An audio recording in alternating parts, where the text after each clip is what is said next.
Hi, and welcome to Virginia State University's Randolph Farm.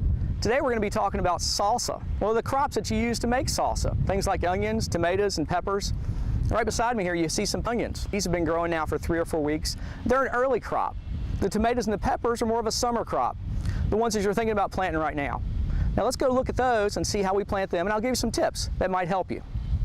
All right, we're thinking about tomatoes, especially this time of the year as it warms up. And we've got a flat of beautiful tomatoes here, ready to go in the ground. The soil temperature is high enough to plant these now. I like to have some nice tilled up garden soil like this that's had maybe compost tilled in, a couple inches of compost tilled in, or we can put it in the planting hole.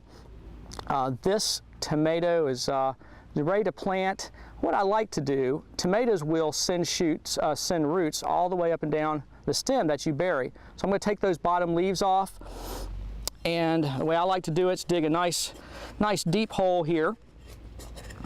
Get a little bit of this compost material, put it in there and mix it up very well.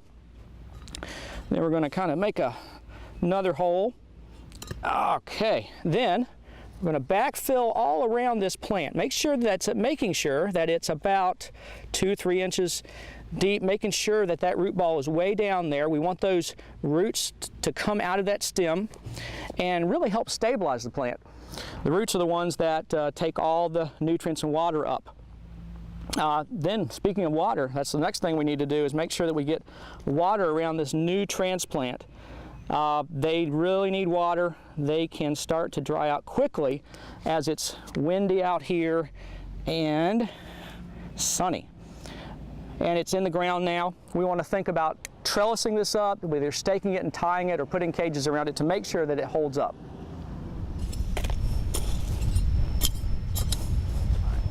Well, this soil is pretty good. We're lucky to have good soil here that we've built up over the years. If your soil is not quite this sandy and has a little bit more red clay in it, you might want to add a little bit more organic matter than I'm talking about here.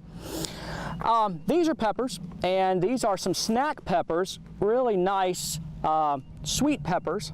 Of course, bell peppers, hot peppers are out there too. But what you want to do with peppers is also plant them deep. They're in the same family as the tomatoes, and we want to plant them. We might take a leaf off of that right there, make sure we still got some leaves on it. We're again going to dig a hole, make sure that this is going to go pretty deep too. What we don't want is the peppers falling over. So we'll add a little bit of that compost material in this hole, and going to make sure that we get it all mixed up. We're going to dig this and bury the pepper also. So many times people will put peppers right at the pot line, the soil line from the pot, and they'll tend to fall over in the wind, and it really hurts them, takes them a little bit longer to get up. Nice, stable now. I'm going to put a little bit of water on this plant. That's so important.